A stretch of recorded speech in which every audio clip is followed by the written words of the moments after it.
What's going on there, YouTube? Welcome back to another comic book video. Okay, so I want to do a full story video. A full story video is when I sit down and take a bunch of videos I did in the past and combine them together into one big video, right? Now, here's the thing, because this full story video is going to be about, well, Kurt Busiek and also George Perez run on the Avengers. Now, it's not the entire run. It's the first 11 issues they did together on the Avengers. And this run is really celebrated by a lot of people. And the reason why, because when it came to Marvel Comics in the late 1990s, they were kind of, well, struggling with the idea of Heroes Reborn not really working out. When they brought the heroes back into the main Marvel universe, they wanted to get the Avengers right. So how do you do that? Well, you bring in two superstars. Kurt and George came together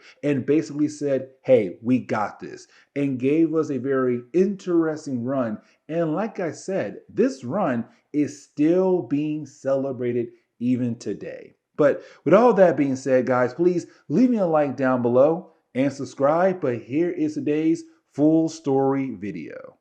Okay, so with us now being officially done with Heroes Reborn, we now enter the era better known as Heroes Return. Now, Heroes Return was really more the actual outcome of Heroes Reborn, where you had the heroes who were put in the Heroes Reborn reality come back into the main Marvel universe. Now, real quickly, I kind of want to sit down and re-explain what Heroes Reborn was and how we got to Heroes Return. You see, when it came to Marvel Comics, they had this event called Avengers X-Men Onslaught. With that event right there, what they did was they used that event to kind of push characters out of the main Marvel universe. And reason why? Because those characters were no longer selling. You see, behind the scenes, you had Marvel make deals with old creators like Jim Lee to bring them back into Marvel Comics to kind of help revive the characters they had that were no longer selling, like Iron Man, the Avengers. And so with Avengers X-Men Onslaught, once you had our heroes defeat Onslaught, you had the Avengers go into Onslaught, and then they were transported into the Heroes Reborn reality, where old creators came back to Marvel, and with this brand new reality, they could give characters a fresh start in that new reality, and also hopefully bring back fans into comics. So Iron Man, Avengers, Fantastic Four, and Captain America, they all got fresh start in this brand new reality, and it only lasted a year. Now, I'm not going to sit down and try to explain why it didn't work out. Just know that there were a lot of issues that popped up when it came to why Heroes Reborn was not going to work. But at the end of Heroes Reborn, you didn't have Peter David be the guy to bring the heroes back into the main Marvel universe. And of course, that leads into the Heroes Return era, where now you have all these new creative teams coming in the late 1990s to work on these different books to bring those heroes back into the main Marvel universe. So Avengers, Thor, Fantastic Four, Iron Man. There were a lot of books that got launched when it came to Heroes Return. But today, I want to sit down and talk about the Avengers, because one of the new creative teams was Kurt Busiek and George Perez. Now, this was pretty huge to get those two guys to come together to work on the Avengers. And for me personally, it worked, because I realized for a lot of folks out there, this was their Avengers book. Like, when they say, hey, you know what, my favorite era of the Avengers was this one right here. Kurt Busiek, George Perez working together on the Avengers, and a lot of folks loved it. But for me, it kind of seemed like it was Marvel trying to get back to normal with the Avengers. And honestly, it felt like this was the right move. Now, today's video, we're only covering the first story arc that took place in the first 3 issues of the brand new Avengers 1998 series in the Heroes Return era.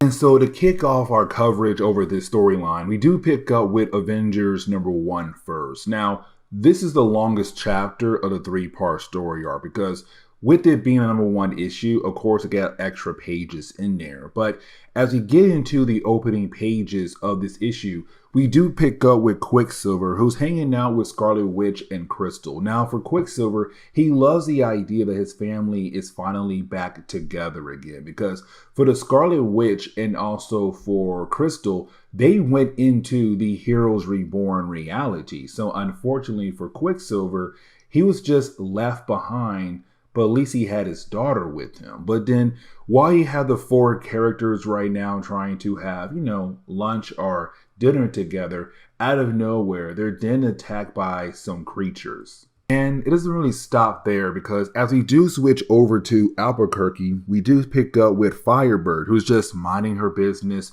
trying to have a quiet day, but then out of nowhere, she's also being attacked by creatures. And the same thing goes to the Black Panther as well, while being in Wakanda in the middle of a wedding. Like, we're now seeing different characters just being attacked by these different creatures who are popping up left and right out of nowhere.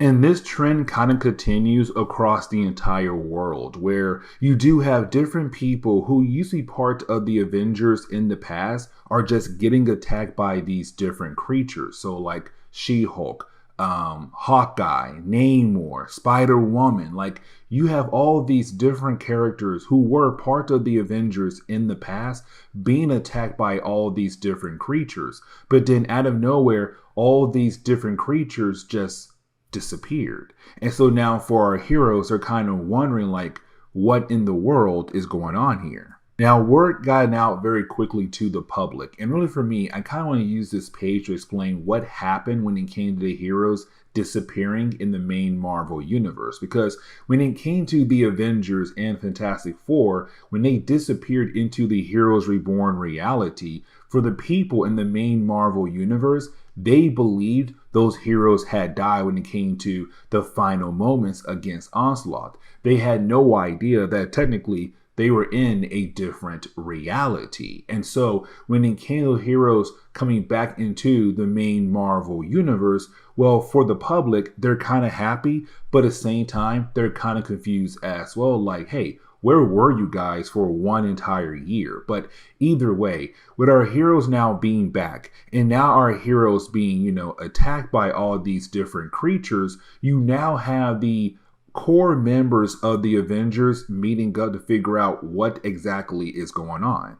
Now, technically, at this point right now in Marvel's timeline, there are no Avengers, because when our heroes had disappeared to the Heroes Reborn reality, the reserve members of the team, they did not go out of their way to carry on the name of the Avengers. Matter of fact, they let the name die when the heroes had disappeared into the Heroes Reborn reality. So you had new teams pop up, like the Thunderbolts, to replace the Avengers. But with that being said, with Iron Man, Captain America, the Wasp, and also Ant-Man, our Giant Man, being there, they're all right now trying to figure out, like, one, why in the world the Avengers name wasn't carried on while they were gone, but two, why are all the old members of the Avengers currently being attacked by all these different creatures? And then also, where in the world did those creatures go to? Because they just vanished out of nowhere. But then our heroes are confronted by,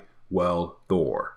Now, with Thor being here, it does kind of answer a few questions for us, and let me explain. Because when it came to the end of Heroes Reborn, you had our heroes begin to travel back to the main Marvel universe, but you had Doctor Doom wanting to siphon off the powers of Franklin Richards for his own. And so you had Thor go out of his way to stop Doctor Doom from doing that. The problem was that Thor and Doctor Doom did not follow the rest of the heroes as they went back into the Heroes Reborn reality. So we were kind of left to wonder what happened to Thor and also Doctor Doom. Now, Thor apparently had made it back to the main Marvel universe. But right now, this is a guy who's freaking out. And the reason why, because he feels like the entire world, or possibly all the different realms that are tied to Asgard, are possibly in danger. And so now it's Steve, Iron Man, and also Thor saying, like, okay, well, also Wasp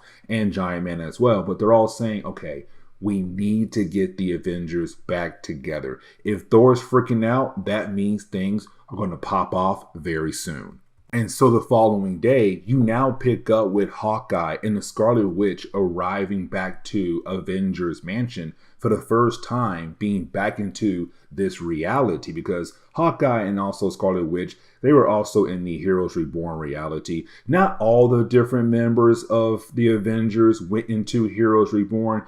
Only like the more popular characters on that team went into the Heroes Reborn reality. And I guess a couple that were not really popular, but like they got thrown in there as well. But either way, when Hawkeye and the Scarlet Witch do arrive at Avengers Mansion, they realize they were not the only ones called there. Like, it's not just the core Avengers team. That matter of fact, it's everyone who was part of the Avengers in the past leading up to this moment right here. And also reserve members as well, like Spider-Man. So you got Spider-Man there, you got Spider-Woman there, you got She-Hulk is there again. You also got Hercules, Beast is also there. So like, if they were part of the Avengers in the past, they are officially there for this meeting as well. Now, not everyone truly answered the call, because for some people, they died while being on the Avengers team, or they died their own solo adventures. But also, like, you have some heroes who are just too busy at the moment, like the Fantastic Four. They're busy at the moment. And well, you have the Hulk who says no, because as you all know, there is a lot of bad blood between the Hulk and the Avengers. Now, you do have the Avengers begin their meeting, right? Now, before we dive into like what's Thor like going to tell us, I kind of want to point out that you have Spider-Man leave. And the reason why, because I feel like it was Marvel kind of telling us like, hey, listen, I know you fans out there want Spider-Man on the Avengers. It's not going to happen here either. So he does leave the book. Now, it also says like had his own problems going on around that time in Marvel Comics. But we also get reminded that Sandman was an Avenger in the past, and he's still there right now. So it's kind of cool to see him there again. And so now you have Thor begin to tell us like what exactly happened to him after the idea of the heroes coming back into the main Marvel universe. You see, for him and Doctor Doom, they had continued to battle, but the thing was they battled between the two realities, the Heroes Reborn reality and the main Marvel Universe reality. But either way, as their battle continues on, and matter of fact, continue on to a different plane of existence, you didn't have Thor wake up in Asgard. The problem is that when he does wake up, he realized that Asgard has been completely wrecked. Like, it is destroyed, and he can't find anyone there at all. In the Rainbow Bridge, that's usually there to kind of help people get to different realms that are connected to Asgard, it has also been destroyed as well. And so for Thor, he's wondering like, okay, what exactly happened? And so you didn't have Thor try to walk around Asgard, kind of hoping to at least find somebody, one of his companions. But the problem is, he can't find anyone at all. Now, he does travel across all the different realms, right? And he does head over to the Sea of Eternal Night. Now, I'm not really going to sit down and try to explain what that's about, because it's not really important for the overall story. What really is that in that area, you have the Twilight Sword missing. Now, with the Twilight Sword missing, it's very important. I'll explain why here in a moment. But you also have Thor realize another piece of the Rainbow Bridge was also there as well. As he touched it, it led him into Chicago of Earth. And for Thor, he realized what was going on here, that with the Rainbow Bridge being broken, it broke into many pieces. Those pieces had fallen into different realms across the 9 realms that are all connected by Asgard. And so the creatures we saw earlier, they were drawn to the pieces of the Rainbow Bridge that had fallen in their area. And of course, they were all transported over to Earth. Now, getting into the idea of the Twilight Sword, it was created out of a burning galaxy by Surtur. And the thing is, the Twilight Sword has the ability to wipe out reality, or possibly, if someone does wield it, they can recreate reality in their own image. And that right there is very dangerous. And so for Thor, he also tells us that the North Stones are also here on Earth as well. Now, there are 5 in total, and right now they're across the world. And so for Thor, what he wants to do is split everyone up to 5 different teams to go out of their way to find the stones and bring them back to him. And so just like that, you have the Avengers go out there to hopefully find all 5 stones. Now, we kind of focus more on Steve Rogers' team out of all 5 teams here, because you do have Steve Rogers' team head over to the location of where one of the North Stones could possibly be at. Except when those heroes arrive at that location, they're caught in this like wild storm. And so you do have the Avengers kind of work together to get their Quinjet through the actual storm. The problem is that once they do, they find the Twilight Sword. It's just there. And for our heroes, they're kind of wondering like, okay, why in the world is the Twilight Sword there just laying there? Also, our heroes had no idea how big the actual sword was. But you did have our heroes be confronted by Mordred. Now, I'm not really going to sit down and kind of give you guys a full breakdown of this character. Just know that when it comes to Mordred, he is the son to King Arthur. Now, here's the thing, because for King Arthur, he was told in a prophecy that one of his children will be his downfall, technically, and that child being born in May. And so what he did was every child he had that was born in May, he was trying to kill them off in the middle of the sea. Mordred survived and found his way back to his mother. And so over the years, he always been kind of an issue for, the different characters in Marvel Comics. Now, he's alive again, and for our heroes, they're kind of wondering like, okay, why in the world is he here for? Now,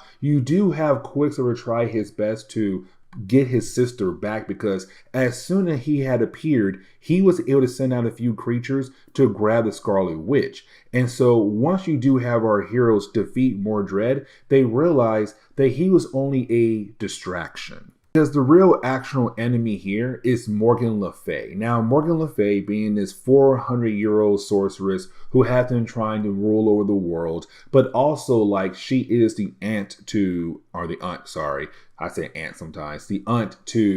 Mordred. When it comes to Morgan Le Fay, she now has the ability to take over the world because she now has the Twilight Sword and the North Stones as well. Now, at first, she wasn't really able to access that type of magic. And the reason why, because, well, it's Asgardian magic. But now she has the Scarlet Witch. That's why she got captured earlier, to be that bridge between her magic, for Morgan Le Fay's magic, but also Asgardian magic. And so with the Scarlet Witch now being that bridge for her, Morgan Le Fay is able to change reality into her own image.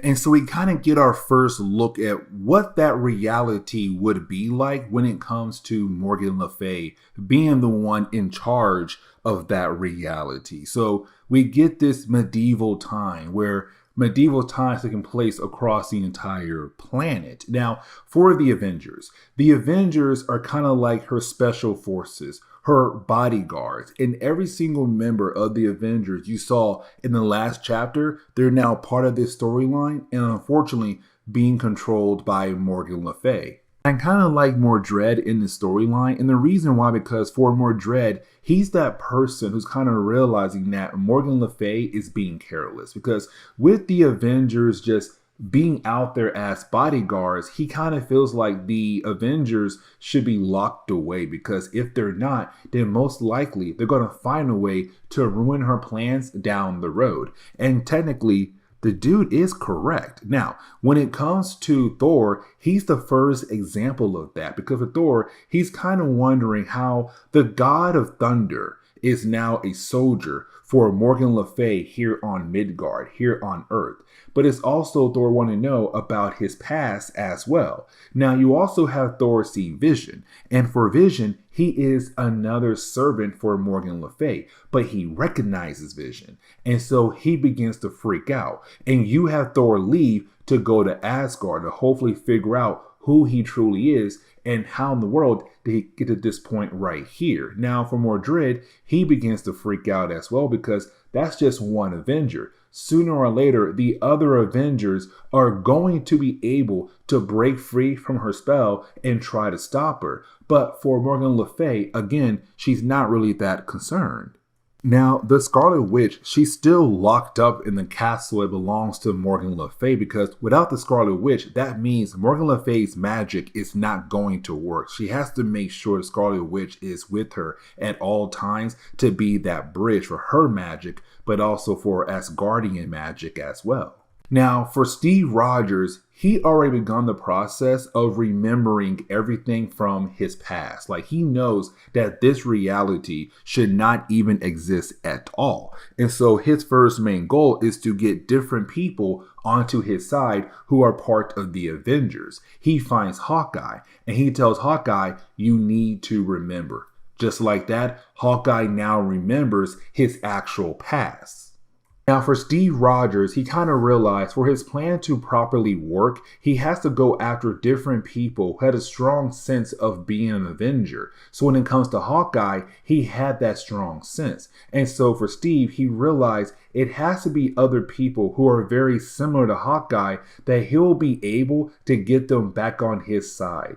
And once he does that and have an army of people, they should be able to bring down Morgan Le Fay. Now, you do have our two heroes being able to get the Wasp and also Monica Rambeau, Captain Marvel at the time, to their side.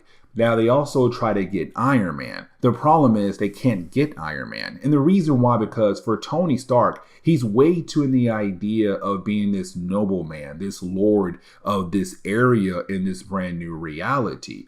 And so the spell from Morgan Le Fay is working pretty well on Tony Stark. But of course, with him now seeing Steve and also Hawkeye, he kind of believes they're traitors and they have to be taken down. This starts a whole commotion inside the castle, which of course brings other people, other Avengers who are still under Morgan Le Fay control.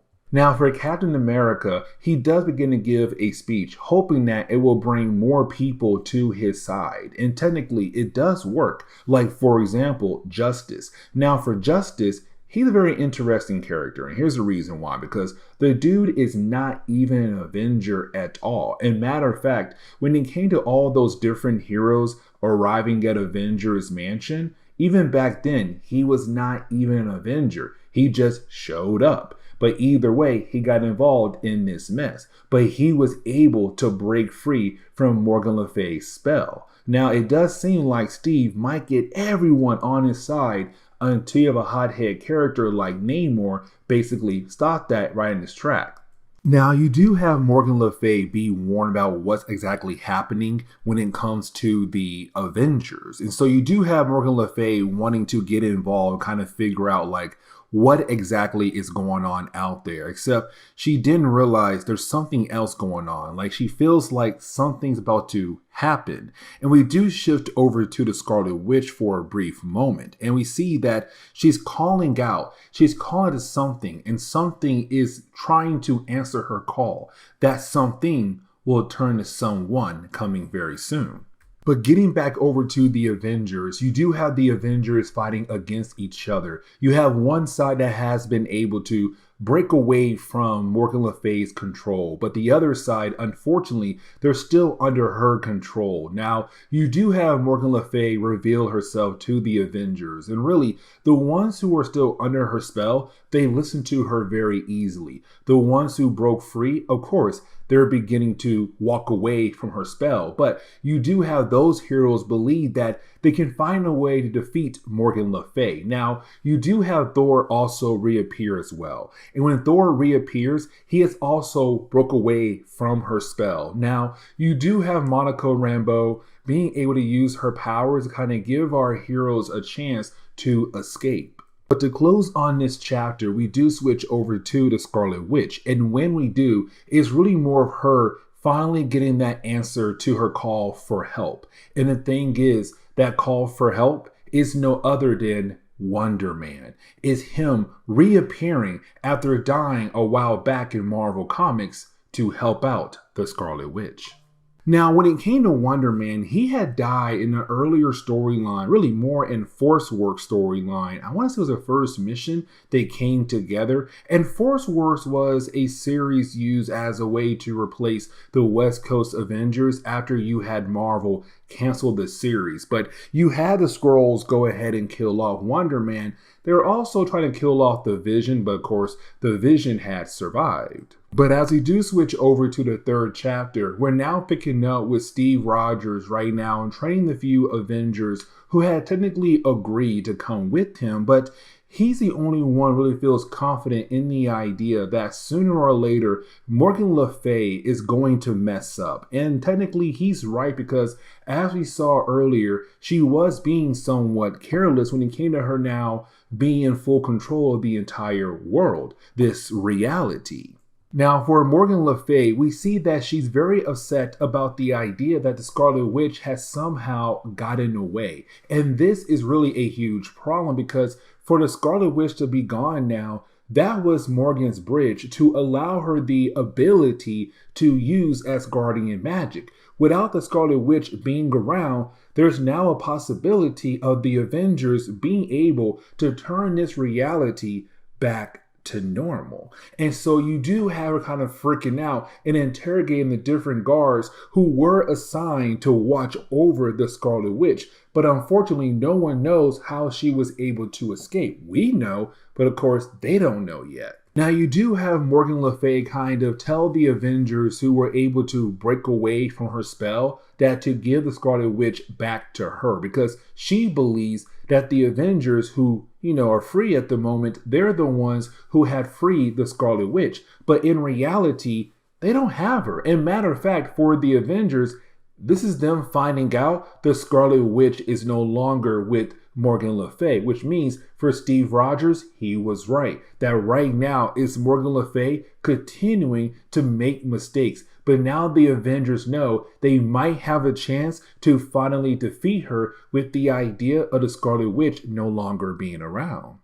Now we kind of switch over to the Scarlet Witch and Wonder Man. Now when we do, it's really more of Wonder Man trying to explain like how he was able to come back to life because for Wonder Man, he died.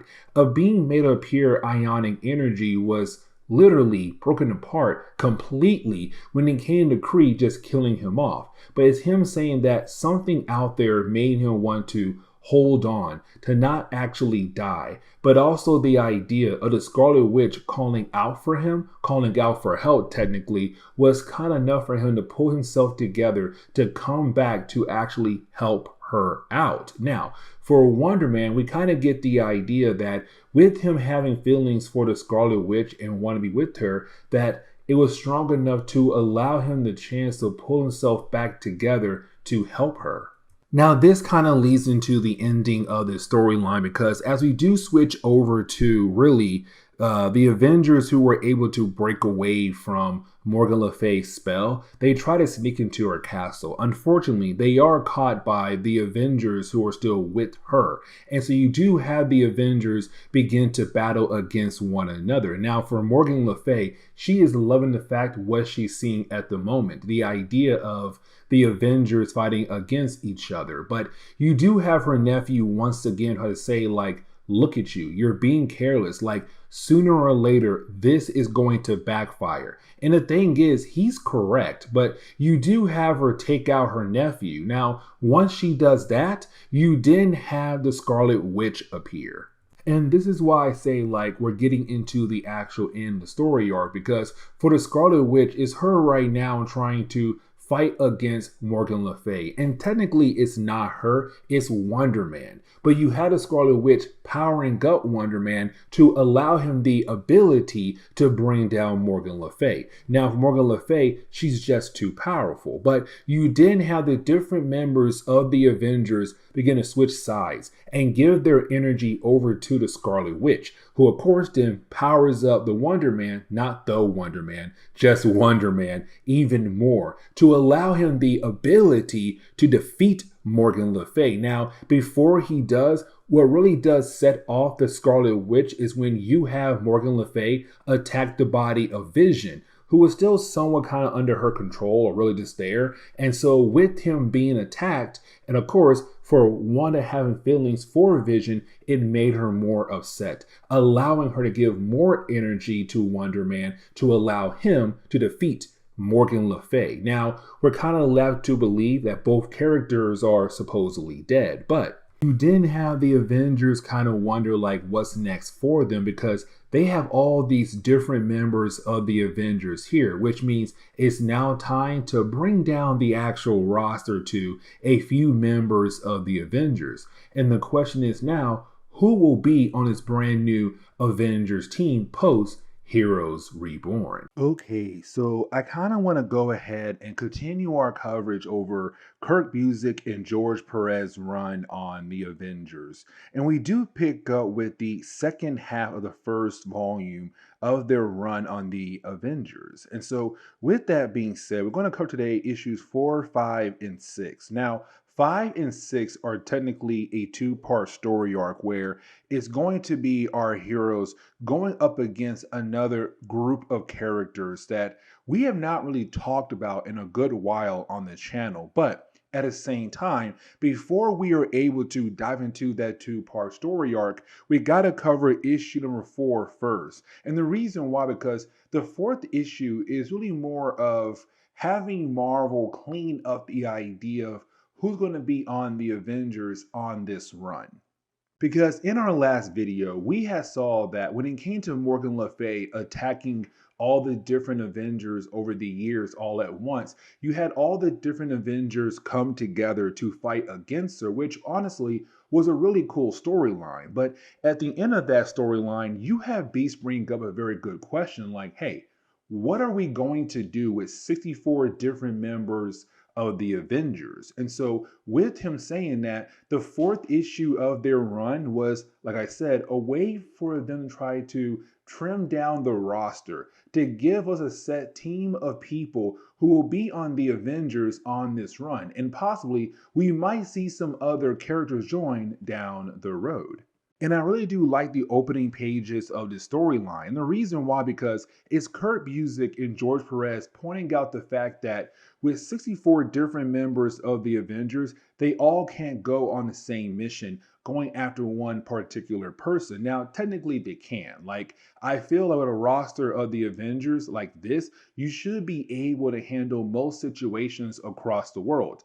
Most definitely when it comes to a character like Whirlwind. Now, for me personally, Whirlwind is a D-list character. I do know that there are some fans out there who truly do love the character a lot, but for me personally, he's okay. Now, with that being said, when it comes to our heroes arriving, they come with most of the Avengers just there to take down one guy. The problem is that they keep stepping over one another. And with them doing that, it allows Whirlwind to get away. And so it's Kurt Busiek and George Perez saying, like, here is the reason why we got to bring down the roster. Because there's way too many characters all trying to do the same thing at once to bring down one particular bad guy. Now, at the same time, it's really more of them saying, we can't write a whole run with all 64 different members of the Avengers. Like, of course, we got to do some trimming. So it's going to be the core members of the Avengers kind of working on the final draft of the roster. So for example, you're going to have Iron Man, Thor, and of course, Captain America, the big three, be on the team. Now for Wasp and Giant Man, they're not going to be on the team at all. You also have the book kind of give us another character, and that'll be Dwayne Jerome Freeman. Now for Jerome, he is going to be the liaison for the Avengers on this run. But it's also this part of the book telling us like, okay, here are some characters who are not going to be on the team, who are on the team in recent years. Like, for example, Stingray, he's gone. Sandman, gone. Photon, Firebird, Darkhawk, Spider-Woman, The Living Lightning, and also Black Widow. Just like that, 8 characters off the board and gone.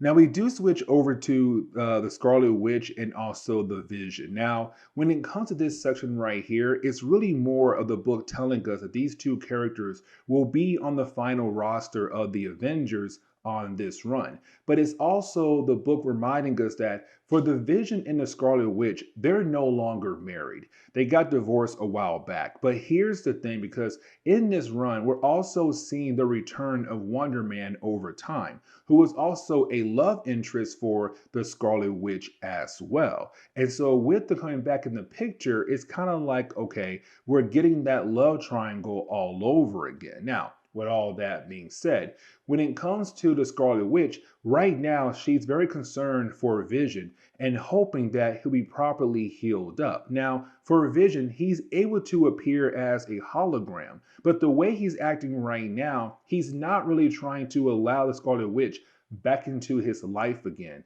Really, it's him saying like, hey, we can be on the same team again, but like, I'm going to keep you at a distance. And for the Scarlet Witch, that's not fair. It does seem like she wants him back, but of course he does not. And that was the big thing with these two characters in the 1990s, where they kind of go back and forth. There's one in time where she wanted him, he didn't want her, or vice versa. And so right now, we're back at that point once again, and she just walks away.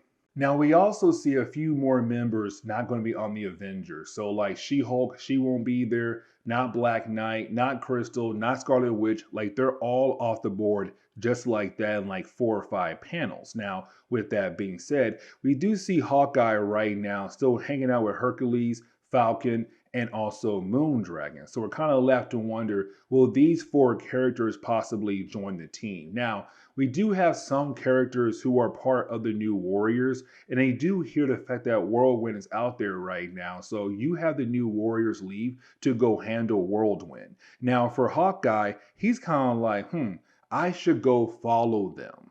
We also kind of get the idea that Beast will not be on the team either. Now, with that being said, we're also seeing Beast at the moment doing some tests on Carol Danvers. Around this time, she was called Miss Marvel. Now, when it comes to Carol Danvers, it kind of felt like this was Marvel slowly beginning the process of bringing her down. And the reason why I'm saying that, because for Miss Marvel, she had officially lost her ability to turn into her binary form. With that being lost, she's not as powerful as she used to be in the past. Now, for Miss Marvel, she will not tell the other heroes about this. And the main reason why, because she feels like if she does, then most likely she will not be given a chance to be on the Avengers.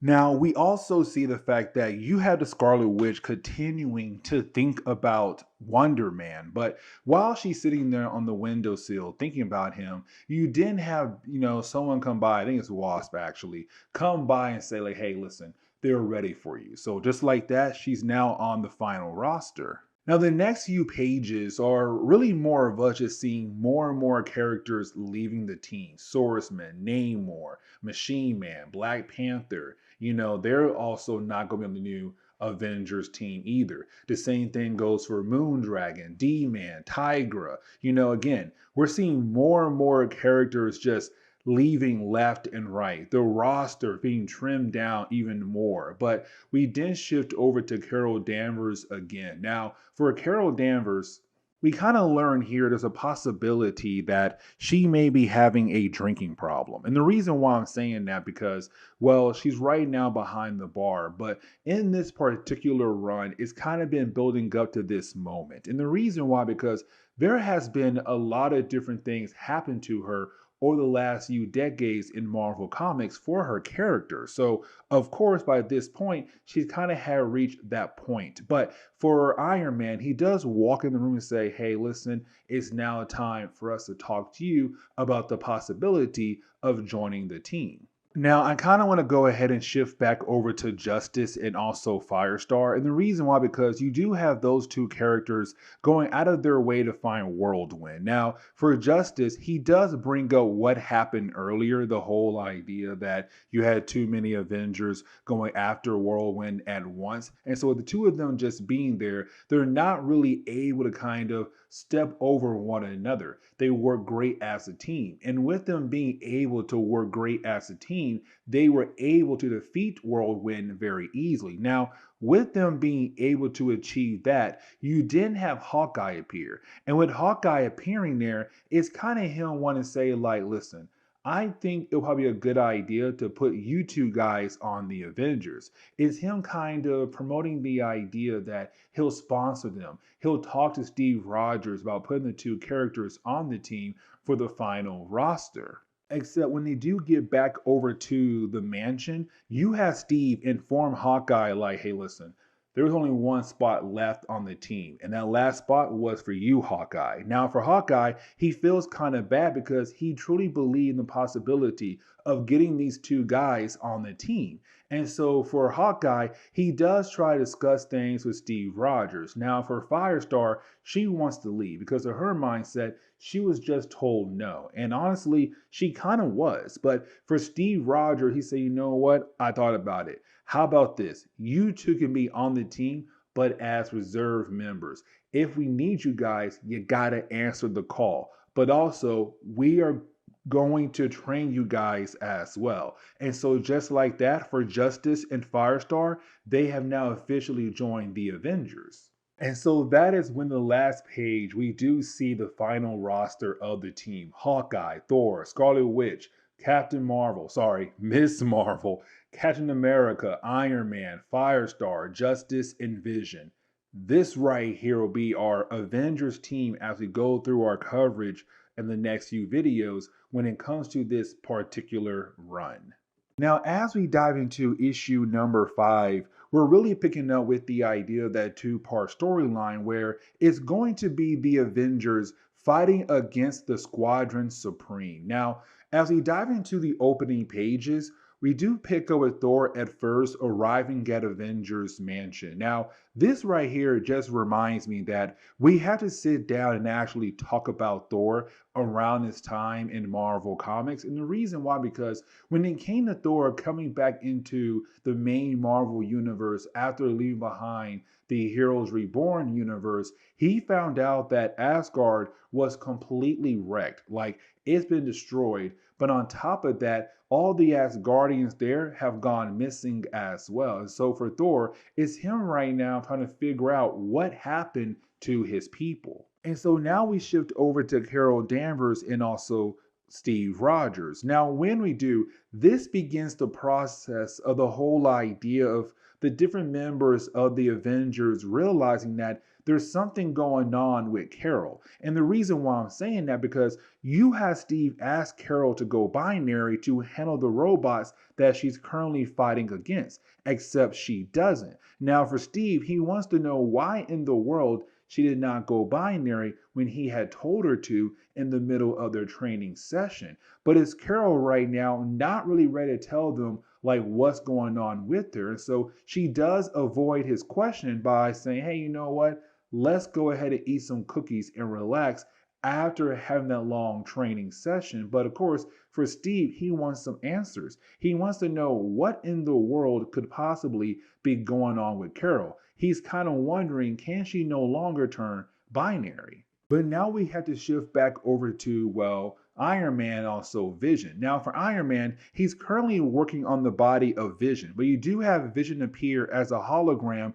to be able to communicate with Iron Man. Now, for Iron Man, he was able to easily pick up on the idea that there's something going on between Wanda and also the Vision. And so it's Tony telling Vision, like, dude, it clearly shows you want to get back with her. If you want to, you gotta make the first move. Just sit down and talk to her. But for Vision, he's still acting like he does not want Wanda back in his life. But clearly it shows that he does.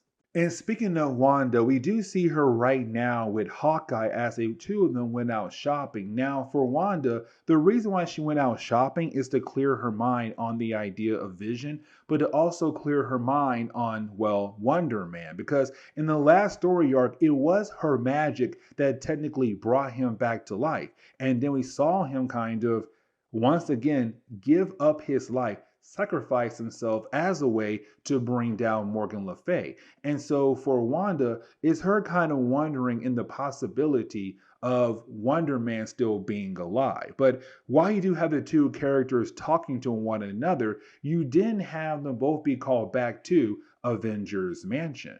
And so for our heroes, they're now being given their first mission. Now, their first mission is to go help out some people. Let me explain why. You see, when it came to Project Pegasus, they are this organization that goes around to study different scientific things. But when it came to the government, they had found this spaceship that had belonged to Thanos' fleet at the bottom of the ocean. So they sent out Project Pegasus to go investigate. But on the way over to that area, well, somebody shot the plane out of the sky. And so right now, they need a rescue team. And of course, that would be the Avengers. Now, for Hawkeye, he does kind of express the idea that he's not really happy about being used as a rescue team and not really being used to go after like some dangerous person. But either way, you do have the Avengers leave. Now, when they do arrive, you do have Captain America give everyone a task to kind of handle for the time being. But when it comes to Hawkeye, he gives him a very simple task. Now, for Hawkeye, he does express once again how upset he is here at this moment. But for Steve Rogers, he did not do it on purpose. It's really more Steve saying, like, we got a job to do. We got people who are currently in need of some kind of help. And so for Hawkeye, he does express his anger, but this is a callback to an earlier storyline that we had covered. In that storyline, you basically had Steve go around to figure out who he could help out to break away from Morgan Le Fay's spell. One of the first few guys he selected was Hawkeye, but he also kind of mentioned the fact that he has a lot of respect for Hawkeye. And so ever since then, for Hawkeye, he kind of looked at Steve a tad bit different as somebody who now has a lot of respect for. And so for Hawkeye to be used as a guy for a simple task is him saying to himself, like, oh, it does seem like Steve has no longer that big respect he had for me in our last adventure.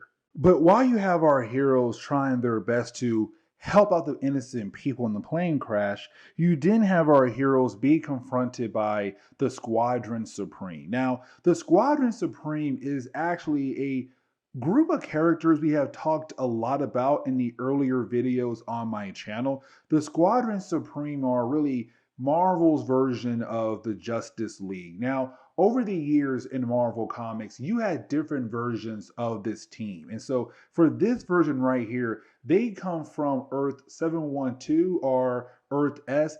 It goes by a lot of different names. But like I said, for the Squadron Supreme, it's just Marvel's version of the Justice League. So Hyperion is basically Superman, and the list goes on and on. Now, in recent years in Marvel Comics, now for the Squadron Supreme, they have not been able to go back to their universe. So unfortunately for them, they're currently stuck on Earth. Now, they've been around since the heroes had disappeared thanks to Heroes Reborn. And so for the Squadron Supreme, they were kind of told that basically the Avengers here right now are not the Avengers. Now, this right here will become very important for the overall storyline for Marvel Comics in the 1990s, but especially for the Avengers and Thunderbolts. I'll explain more here in a moment. But for our heroes, they're right now trying to convince the Squadron Supreme, like, no, it's us, it's the Avengers. Now, for the Squadron Supreme,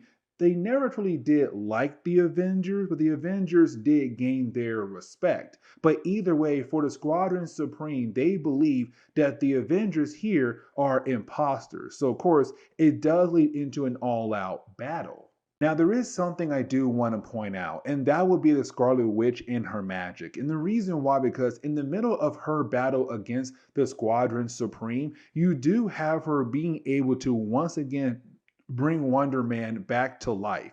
And so we're kind of left to believe that the idea of Wonder Man being alive or coming back to life is definitely tied into her magic. And so you do have Wonder Man being able to help out the heroes to fight against the Squadron Supreme. Now, at the end of the battle, you didn't have Steve say, let's go ahead and retreat. And the reason why, because they only came there for one mission, to help out the people on the plane.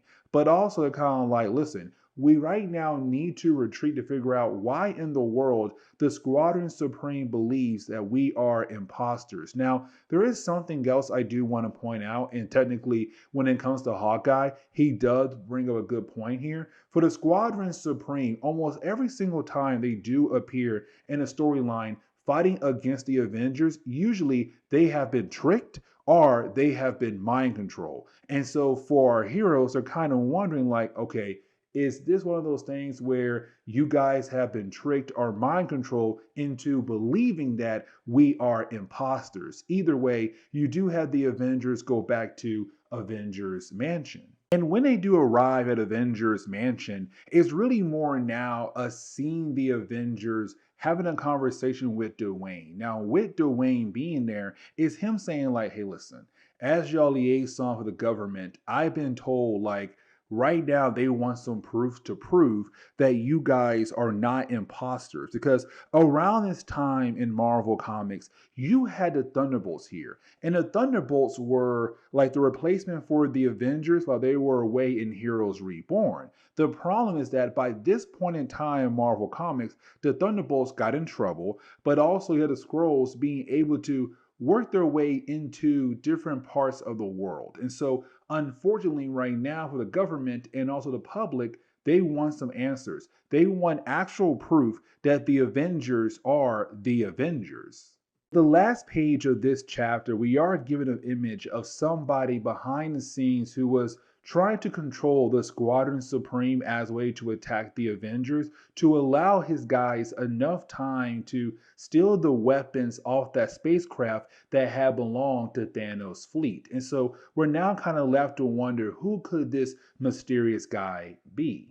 And so as we get into the final chapter of this video, we're really now picking up with the Avengers continuing to watch the news talk about them possibly being imposters. You have the Squadron Supreme on the news just continuing the idea of saying, like, yeah, those guys are the imposters. We were told by Project Pegasus that they are imposters. Now, you do have Thor getting very upset, but you also have Hawkeye once again express the idea of how angry he truly is. Now, with Hawkeye being angry, is Hawkeye once again believing that he knows what is the right move to take here when it comes to the Squadron Supreme? Now, for Steve, he does try his best to calm Clint down, but Clint's not trying to listen. And so you have Steve ask Clint to let's go talk in the other room here for a moment. Now, before we actually see that conversation, we switch over to Wanda and also Carol. Now, for Wanda, is her still thinking about the idea of like, okay, I got Vision in my life right now, who's my ex-husband, and I also have Simon who keeps popping up left and right out of nowhere when I do use my magic. Now, she also runs into Carol again. And when it comes to Carol, we get the idea that yes, she has become an alcoholic. And the question is now, why? Well, like I said earlier, it's everything that happened to her over the last few decades in Marvel Comics, just building up the point where she can no longer technically handle it anymore. But getting over to that conversation with Steve and also Hawkeye, it's really more Steve kind of saying like, listen, on this team, there's only one leader. And that one leader right now is me. And so the thing is, we have to work together because if we're both out there trying to lead, then most likely one wrong move can be someone's life. And so it's Steve right now telling Clint, like, dude, I get it. You were a great leader when you had the West Coast Avengers, but that's in the past now. Now here we are in the present. And with us now being in the present, we have to work together as a team because we really can't afford any types of mess up here. And so you do have Hawkeye realize what Steve is saying. Now for Steve, he does have a plan. That plan is to go over to where Project Pegasus is at. And the reason why, because for the Squadron Supreme, that's where their base set. And so with the team being away from their base at the moment, you have the Avengers believing that they can head over to Project Pegasus to kind of get a better idea of what officially is going on there. And so now we switch over to our heroes arriving at Project Pegasus. Now, when they do arrive there, they run into the project administrator of Project Pegasus, and that would be Andrew. Now, for Andrew, he's also working for the government, and so he wants to make sure like the Avengers are not imposters before allowing them inside the base. Now, for Carol, this right here is one of her moments. And the reason why, because she does recognize one of the guards there who tried to fingerprint her a long time ago when she had joined the Avengers. And so because of that, you didn't have Andrew realize, okay, cool, you know what?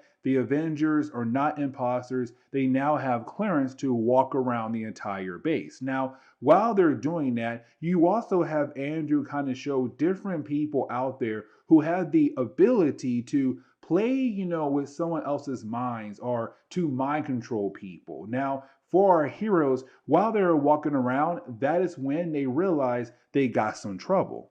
And that would be the Squadron Supreme. Now, of course, this leads into another battle between both teams. Now, when it comes to this battle, you do have our heroes being able to hold their own, but you also have a few things happen in this battle. Like, for example, the idea that you have the Scarlet Witch being able to bring Wonder Man back to life. Now, when she does that, of course, kind of like, okay, cool. We now definitely know that it's her magic that's really being able to bring Wonder Man back to life. But the question is, why can't he stay alive as soon as she's done using her magic? Now, you do have another thing happen, and that would be Steve asking Carol to go into her binary form. Now, of course, she says no because, as we all know, she can no longer access that form. But for Steve Rogers and the rest of the team, they don't know that. Now, the battle does end. We have our heroes realize what's really happening here. When it comes to Andrew, we do find out that Andrew is actually an imposter. And matter of fact, he is a character known as the Corruptor. Now, I'm not going to sit down and try to explain the whole idea of the origin of the Corruptor. Just know that he has the ability to play with other people's minds. And so once you have our heroes being able to bring down the Corruptor, you didn't have our heroes being able to work things out with the Squadron Supreme just like that. Now, when it comes to Steve, he does want to question Carol on the idea of why she did not use her binary form. But once again, you have Carol not telling the heroes what's going on with her, but matter of fact, she begins to attack the team verbally because she believes that for Steve Rogers and the rest of the team, if she can no longer access her binary form, that could possibly mean she's no longer able to be on the team. And so she flies away. But we do learn who is the big bad guy at the end of this storyline. It's a character known as Imus Champion. Now, for Imus Champion, he kind of goes way back in the early days of Avengers comics, but it's him right now trying to make moves behind the scenes. And really, in a later video, I'll sit down and try to explain who this character is and like what is his end game. But right now, okay, so getting back into our coverage over Kurt Busiek and also George Perez run on the Avengers, we're going to pick up with issues number 8 and issues number 9. Now, this two-part story arc, I kind of realized what was going on here around this time in the 1990s for Marvel Comics. And what I mean by that statement is that, remember, this Avengers run comes right after Heroes Reborn. And so prior to Heroes Reborn, when it came to Marvel Comics, they were freaking out. And the reason why, because they had some books that were no longer selling. The idea of the Avengers no longer selling. The Fantastic Four, Iron Man, and the list goes on. And so you had Marvel push those characters into a different reality, brought back old creators in hoping to save those characters. But after 1 year, as we all saw, it technically failed. And so when it came to Marvel, they pushed those characters back into the main Marvel universe. And you didn't have George Perez and Kurt Busiek come together to work on the Avengers. Now, this run is, very loved by a huge amount of people. But with this two-part story arc, you kind of get the idea that it was them saying, hey, listen, this is the Avengers, and sometimes they add in new characters you never saw before. So why not go ahead and do that now with this two-part story arc, begin to kind of change up the roster. And technically, ever since the first story arc had ended, this roster has gone through a couple of changes. Matter of fact, our last video, we saw Miss Marvel, Carol Danvers, officially leave the team. Now, I'm not going to lie, at first, I kind of thought this was going to be a Jarvis story completely. And the reason why, because in the first page of issue number 8, we see Jarvis telling Steve Rogers that he's heading over to the airport. And the reason why, because he has been sponsoring this young girl known as Maria de Guadalupe Santiago, who's from Costa Verde. And apparently her family is sending her over to, well, New York for some kind of school thing. And so for Jarvis, it's his job to watch over her. The problem is that when he arrives at the airport, the plane she's coming in blows up. And right after that, we see a bunch of random soldiers just pop out of the plane. But on top of that, we're also being introduced to a new character, and that would be Silverclaw. Now, Silverclaw is actually Maria, the young girl Jarvis came to the airport to pick up. And so right now we're getting the idea that this could be a new Avengers member. Now we do shift over to the Avengers. Now for the Avengers, we kind of get the idea the team is kind of going through a lot. For example, we do pick up with Justice and also Firestar. Now originally, those two characters were part of the New Warriors. After that, they had officially joined the Avengers. Now for Firestar, she's kind of going through a lot because she had to push herself beyond her limits to the point where her powers could have caused some serious damage to herself, but also to her team. And for her, she kind of hates the idea of being pushed that far when it comes to her abilities, because technically she could hurt somebody, not just herself, but the people around her. And for Justice, you kind of realize what's going on right now in Firestar's mind. But you also have this chapter kind of removing Thor for a tad bit. And the reason why, because in 1998, in the brand new Thor book, we got the idea of Thor right now fighting against the dark gods. And matter of fact, we're covering that storyline as well, where you have Thor just trying his best to figure out what exactly happened to Asgard when it came to him coming back from the Heroes Reborn reality. But also, he's kind of busy with other things at the moment, like pretending to be a regular human known as Jake Olsen. And so for Thor, he has to leave the mansion for a short period of time. But we also see that there are some other issues going on with the Avengers, like for example, the Scarlet Witch and Hawkeye. Now for Hawkeye, the reason why he is so upset is because of the Thunderbolts. And the reason why, because while the Avengers were gone in the Heroes Reborn reality, well, unfortunately, they had a new team pop up. That was the Thunderbolts. Now, the Thunderbolts were a bunch of characters who were bad guys back in the day that came together by Baron Zemo. Now, for Baron Zemo, he did have some kind of master scheme behind the idea of putting that team together, but for a good while there, for the Thunderbolts, the world knew how bad they were, but of course forgave them. So now they're a superhero team out there again. But for the Scarlet Witch, she has her own things going on at the moment. And the reason why I'm saying that, because for the Scarlet Witch, man, okay, so we have learned early on in the series that for the Scarlet Witch, her powers have the ability to bring Wonder Man back to life. Now, Wonder Man died a long time ago in a storyline in Force Works comics, but then thanks to the Scarlet Witch, out of nowhere, she's able to bring him back to life. But unfortunately, it makes no sense on how she's able to do that. And so for her, she's kind of wondering like, how in the world is she doing it? Now, at the same time, Vision is also part of the Avengers, but they're no longer dating. But you get the idea that for the Vision, he wants to get back with the Scarlet Witch. But at the same time, her other lover, Wonder Man, is also coming back in the picture as well.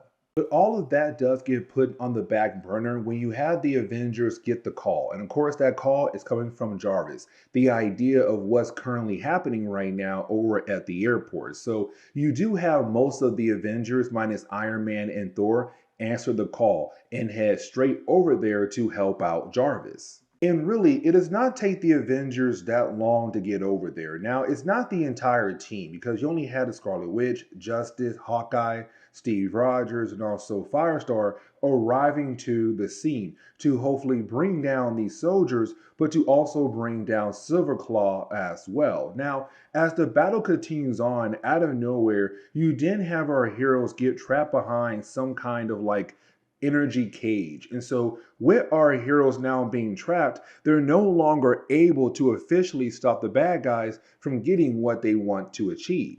And we also learn who these guys truly work for. And they work for a character known as Moses Magnum. Now, when it comes to Moses Magnum, he is a character that we have talked about only here and there on the channel. And really, at first, when he popped up, it was Giant Size Spider-Man issue number 4, where he fought against, of course, Spider-Man and also the Punisher. Now, he fought against the X-Men as well, and Black Panther and Power Man. Like, he fought a few characters, but not the Avengers. Now, for Moses here, originally he was just a human, but he was mutated by Apocalypse. Now, that right there is really important for the second half of this storyline. Now, luckily for our heroes, they do have somebody there to help them get out of their cage to allow them the ability to fight once again. And that would be the character known as Triathlon. And oh my God, this is a character where I heard about him, but I never truly read a story about him. You see, when it comes to this character, he's 3 times stronger and faster than a regular human being. Now, we're going to learn more about his origin here in the second half of the storyline, but he came here to stop Moses Magnum. But also with him being there, he's also was able to release the Avengers and allow them the ability to fight against Moses Magnum once again. Now, as this battle goes on, we kind of get the idea that the attack on the airport, the attack on the plane was really just a diversion. And the reason why, because for Moses Magnum and his people, they came there for this seismic cannon. Now, of course, with that cannon, that means it can cause some earthquakes around the world very easily. But for the Avengers, they're trying their best to stop him. But unfortunately, they're easily overpowered by all the different men who work for him, but also Silverclaw as well. Now, when it comes to Silverclaw, we do learn that she does have the ability to shapeshift into different creatures that are found in the jungle. So, of course, it does kind of make her a tad bit a hard opponent for someone like Steve Rogers. Now, in the middle of the battle is also Steve asking the Scarlet Witch to bring in Wonder Man. They need a hard hitter. The problem is that she can't do it. And she does not understand why she's not really able to achieve the idea of bringing in Wonder Man to help out with this situation. But luckily for our heroes, Thor and Iron Man do arrive. So of course they do get 2 big time hitters to help out with this situation. The problem is that you do have Moses Magnum people go ahead and use the cannon on different parts of the building of the airport. So now for our heroes, they now have to shift their focus to help out the innocent people who are currently trapped inside the building, where of course it does allow Moses Magnum and his men to get away with the cannon. Now for our good old favorite new character, Triathlon, he does sneak onto the plane that Moses is currently using, where of course the cannon is also on the plane as well. So they leave. And for the Avengers, they don't realize they had just lost their new, well, ally. But you also have the Avengers take in Silverclaw, and here's the reason why. I know it sounds wild, but here's the reason why. Because the only reason why she was working with Moses Magnum is because she was kind of forced to work with him because, well, they were holding on to innocent people, and they said, if you don't help us, we're going to kill off these innocent people. Now, you also have Jarvis realize that Silverclaw here is technically his sponsored young girl. So, of course, he takes Ren, and they're happy to see one another. But this begins the process of her possibly joining the Avengers. Now, to close on the first chapter, you do have the Avengers go back over to Avengers Mansion where they're trying their best to figure out, like, where in the world could, Moses be at with that kind of weapon. But while you have the team trying to figure out that, for the Scarlet Witch, she's in her room. And out of nowhere, her powers do work again, where she does bring Wonder Man back to life. Where, for these two characters, being a couple in the past, they still have feelings for one another. And they begin to kiss one another. Here comes the drama, because while they're kissing, Vision also walks into the room. Now, for Wonder Man and Scarlet Witch, they don't realize that Vision was there, but Vision now realized that he may have lost his chance to get back with the Scarlet Witch. Now, as you get into issue number 9, you're really getting into the idea of the Avengers trying their best to break into this resort. And this resort is massive, but it's well known as the Evangeline. And this resort is just out there in the middle of the ocean, where you have all these different kinds of people going there for all these different types of reasons. But for the Avengers, they believe that Moses Magnum is currently hiding on this resort. And so, of course, for our heroes, they want to try their best to get inside the actual place. Now, before we were able to see the Avengers go after Moses Magnum on the resort, we kind of go back in time where in the early mornings of today, the present day, you had our heroes come together at Avengers Mansion. Now, we're also kind of getting the idea once again that there's going to be another roster change as well, where you have somebody possibly leaving the team. Now, with all that being said, we kind of do get confirmation that for Silverclaw, she will now be part of the Avengers team as well. But while you do have the different members of the Avengers coming together, and also them kind of trying their best to express what's going on in their own personal lives, well, that is when you have the Vision get a call from Triathlon. Now, for Triathlon is him calling the Avengers to inform him that he had found out where Moses is currently hiding out at. Now, here's the thing, because earlier I did kind of mention the fact that when it came to Moses Magnum,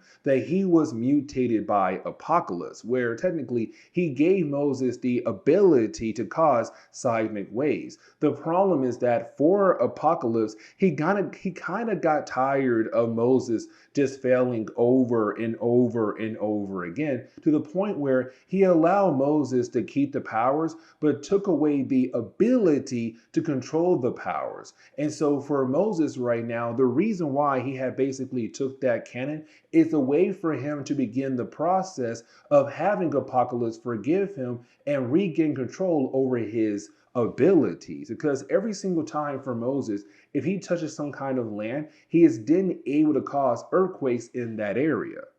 And so that kind of leads us back over to the present day, where you do have the Avengers at the moment just trying their best to, sneak their way into the actual resort. Now, for Hawkeye, he does run into Triathlon. Now, when he does, this begins the process of us learning the origin of this brand new character that for Marvel, you can kind of tell they were kind of hoping this character would truly work out.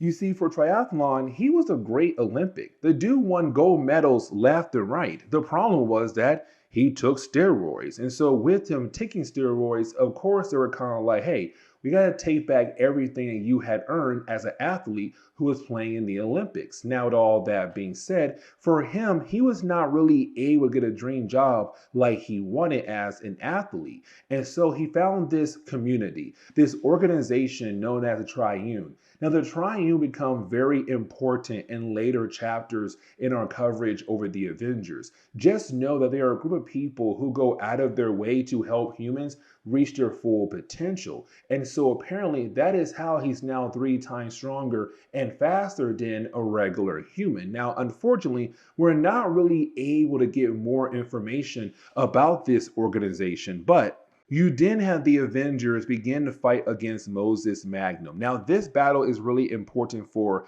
a lot of different reasons. And let me explain why. Because for Moses, we do learn the reason why he stole the cannon as a way to help him control his abilities, but to also as a way to impress Apocalypse. Because with the cannon and his powers, he would then be able to cause earthquakes almost anywhere across the world without actually being there. And so with him being able to do that, it should really impress Apocalypse a lot, to allow Apocalypse to forgive Moses, but to also give back his ability to control over his powers. The thing is, in the middle of the battle, you do have the Scarlet Witch being able to go toe-to-toe with Moses Magnum. Now, the battle does kind of end with the Scarlet Witch almost getting killed off, but also because of Firestar. But with her being completely knocked out, out of nowhere, you didn't have Wonder Man appear. Now, with him appearing, it's really confusing because usually for the Scarlet Witch, she has to be awake to use her abilities to bring him back to life. But here's Wonder Man right now, just out of nowhere now being able to fight against Moses Magnum. And this kind of leads into the ending of this storyline because once you do have Wonder Man being able to grab Moses and they do head over to a body of land, well, for Moses, he begins to freak out because remember, Apocalypse took away his ability to control his powers. And so without him having that ability to control his powers, for Moses Magnum, he begins to freak out because that means this area will now basically have an earthquake around him. And also for Apocalypse, he will now then be able to locate Moses because for Moses, he was trying his best to hide from Apocalypse until he was able to impress Apocalypse. But the thing is, now with him being on land and causing an earthquake around him, well, for Apocalypse, that means he now knows where Moses is at. But on top of that, you didn't have this earthquake happen around Moses where the ground does open up, he falls in, and the ground seals up just like that. And we're kind of left to wonder what exactly happened to him. And really, you didn't have the book kind of end on the note where for Triathlon, there's a possibility that he'll be part of the Avengers. Silverclaw will stay with the Avengers as well, but for Hawkeye, he has officially left the team. Now for Hawkeye, he'll go over to Thunderbolt Comics for a good period of time, but once again, the roster has changed. But this is the end of this storyline. And so with that being said, guys, please leave me a like down below and subscribe. But guys, see y'all next time. Later. Okay. So getting back into our coverage over Kurt Busiek and also George Perez run on the Avengers, we're going to pick up with issues number 10 and issues number 11. Now, this is another two-part storyline where it's really more kind of continuing the different plot lines that have been going on in Avenger comics when it came to Kurt Busiek's run on the Avengers. Like, for example, the idea of the Scarlet Witch and also Wonder Man, because that character right there has been playing around in the background for a few issues, few videos that we have done on the channel so far of this series. Now, with all that being said, let's go ahead and dive into Avengers issue number 10, where basically this issue is really celebrating the idea of the Avengers. And what I mean by that statement is that it's Avengers Day. And apparently ever since the Avengers had came together, every year you would have the Avengers be celebrated in the city of New York. And you have the people being happy for what the Avengers have done for them over the years. And I kind of like this a lot because for Stan Lee and also Jack Kirby being the creators of the Avengers, it's kind of cool to see these great writers and artists pay, their homage over to the original creators of the Avengers. But also for Avengers Day, I kind of want to go do a callback to our other videos we did for the X-Men. And let me explain, because for the X-Men videos, we have been covering almost everything X-Men in the 1990s, right? And late 1990s, you had an event called the Onslaught event. And with that event alone, you had the Avengers and the Fantastic Four get pushed into the Heroes Reborn reality. Now, I'm not going to sit down and try to dive into that right there, but when the heroes were gone in that reality right there and only leave behind like the X-Men or Spider-Man or Daredevil, you really had the public be very upset about the idea of the Avengers being gone. And so with the Avengers now being back in the main Marvel universe, you have the city of New York, really, you have the public of the nation or the world possibly being happy about the idea of the Avengers being back so that there is a superhero team out there that could possibly protect them. And also, you have this issue kind of mentioned that, like, listen, over the years, you had many different people on the Avengers, from the X-Men, Fantastic Four, or Namor, Black Panther. The list goes on and on. And the reason why I'm bringing that up, because you have the X-Men also watching the Avengers. And unfortunately for the Avengers, or sorry, for the X-Men, they don't get really celebrated like the Avengers do. Now, as we all know, because the X-Men are a team full of mutants, and that's kind of why you don't have the city being happy about the idea of the mutant race or the X-Men. Now, there was a time where you had the city of New York love X-Factor with Cyclops, Angel, Jean Grey, Iceman, and Beast, but that was in the late 1980s going into the 1990s for Marvel Comics. But it's also the Avengers saying like, hey, listen, we have so many people out there who are on the team. Like, let's not forget, Beast was also part of the Avengers as well a long time ago. Now, like I said earlier, this is also kind of pushing forward the idea of the Scarlet Witch as well. Let me explain, because for the Scarlet Witch, ever since the first story arc of this run, there has been a lot of things going on with her character. Let me explain, because in the first story arc, you had Morgan Le Fay kidnap Scarlet Witch to kind of use her as this bridge between her own magic and Asgard magic so that she would then be able to warp reality. Now, when it came to the Avengers and also the Scarlet Witch, they were able to stop Morgan Le Fay. The problem was that when it came to the Scarlet Witch, she also brought back Wonder Man to life. And that was pretty huge because for Wonder Man, he died a long time ago in a storyline in Force Wars. And so it's the idea that apparently he was never truly dead, but somehow the Scarlet Witch magic is able to bring him back to life. And so for the Scarlet Witch, she wants some answers on why he's able to come back with her magic, but only for a short periods of time. And so you have Wanda pay a visit to her old mentor, and that would be Agatha Harkness. And when it comes to Agatha, she tells us two things of why the Scarlet Witch is able to bring Wonder Man back to life.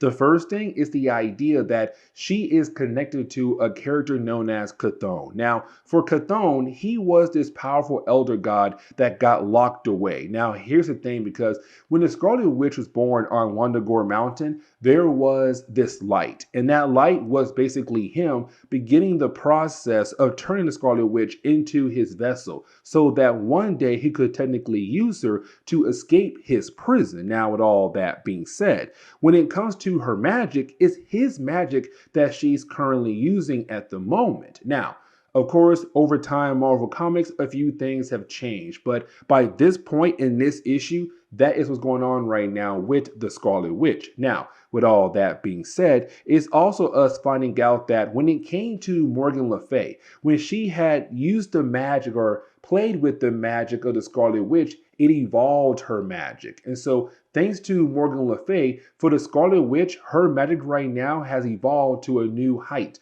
a new level. And the problem is, for the Scarlet Witch, she has not really been able to master this new level of magic just yet.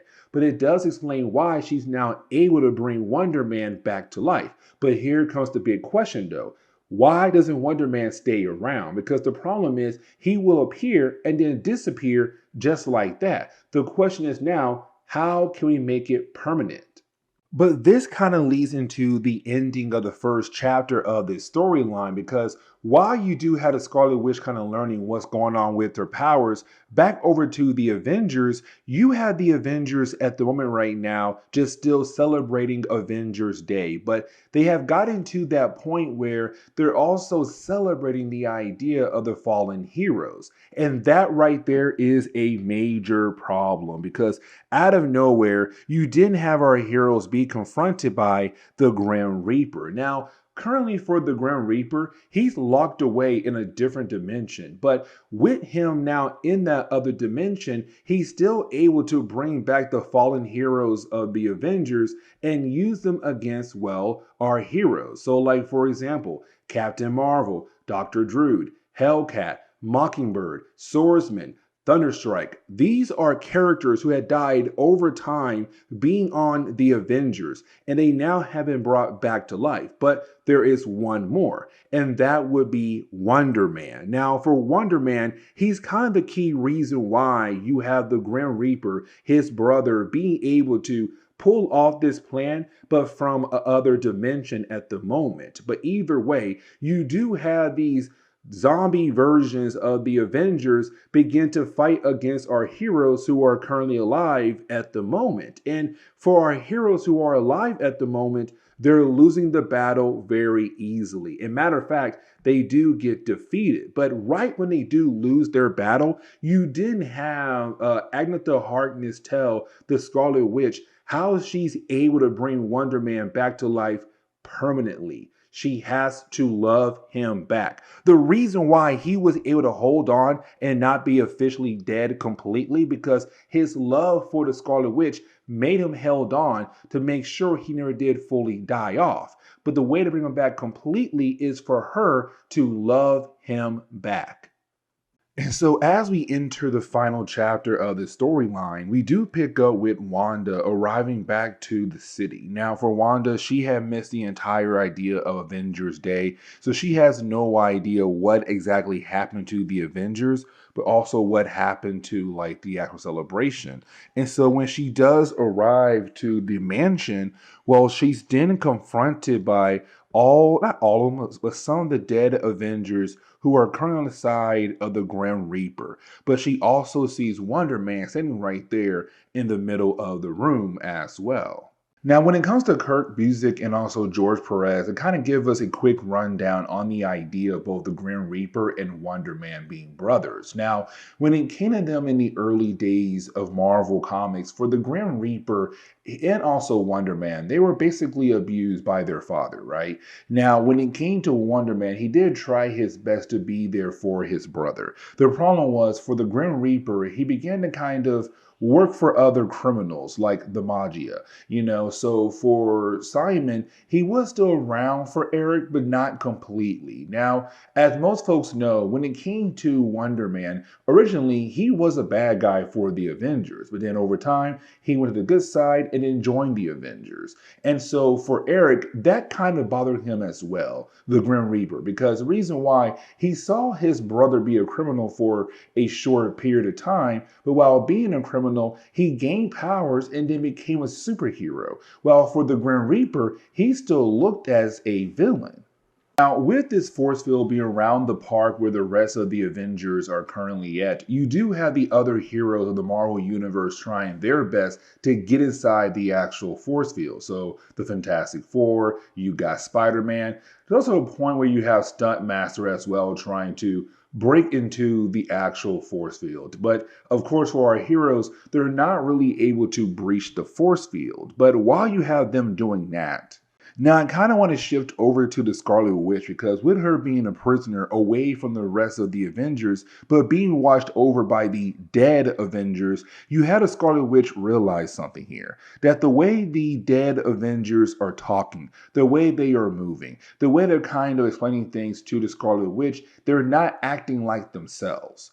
And matter of fact, she realized that the way they are talking and acting is because of the Grim Reaper. Like his emotions of the idea of him and also his brother and what they had went through over time is kind of feeding through the different members of the dead Avengers at the moment.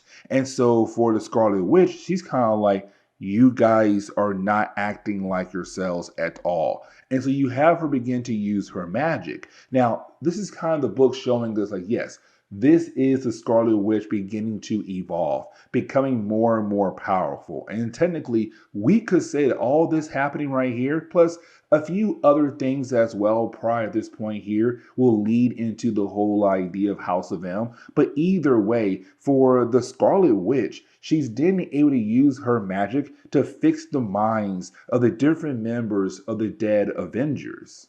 And you have the dead Avengers go over to the park. Now, when they do, the dead Avengers are technically able to breach the force field that was around the park. And so when they do get inside the actual force field, they do free the Avengers who are currently alive. Now, for the Grim Reaper, he does bring in this army of demons, but you do have the dead Avengers and the living Avengers work together to fight against this army. Now, for a brief moment, I thought, oh my God, we might see some of the dead Avengers come back to life. No, only one of the dead Avengers will come back to life. And unfortunately, not unfortunately, but it will be Wonder Man be coming back to life here at the very end of this storyline. Because for the Scarlet Witch, she's then confronted by Agnetha Harkness. Now, for Agnetha, the reason why she's here at the moment is the idea of her telling the Scarlet Witch, like, hey, listen, if you want to save the day, if you want to make sure the Grim Reaper loses, what you have to do is bring Simon through completely. Because what she is saying is that Simon is the key. He is the anchor. Because he's right now in between life and death.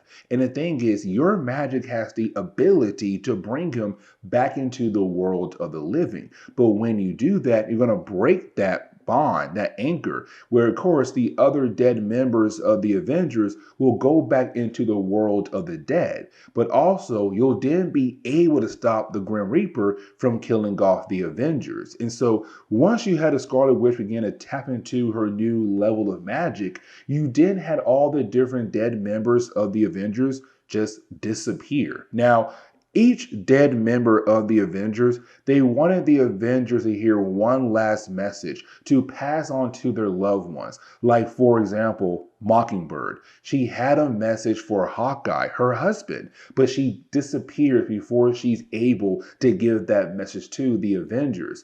And honestly, it's kind of sad because Hawkeye does reappear on the Avengers book in the next storyline I'm going to cover here in a moment. Like, maybe next week or two. But anyways, though, it's the idea that each of them has something to say, but unfortunately, they disappear. Now, once you do have the Scarlet Witch being able to bring Simon through into the world of the living completely, you then have Simon being able to officially defeat the Grim Reaper. Now, this kind of leads into the idea of us finding out that the Grim Reaper was also brought back into this reality, but sent over to an asylum. And the reason why, because for the Grim Reaper, he had this link with his brother, Wonder Man. The idea that every single time he did something bad, there was Wonder Man doing something good to make up for his bad. But the problem was, there has been times where Wonder Man had officially died. And so without that link to his brother, it kind of drove him a tad bit mad.